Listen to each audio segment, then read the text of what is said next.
Hello everybody, today in this video I'll show you how to easily freeze your location in Snapchat on iPhone or Android, so let's jump right into it. First open Snapchat, and then when the app opens, go ahead and tap on your Bitmoji in the top left corner. It will take you to your profile, scroll down until you find the Snap Map. Once you find it, go ahead and tap on it.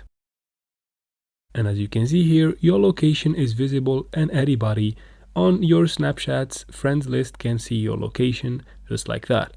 Now to freeze your location from people and prevent them from seeing it, you can tap on the gear icon in the top right corner. It will take you here. Make sure you turn on the toggle next to ghost mode. Once you tap there, you'll get these options or choices right here.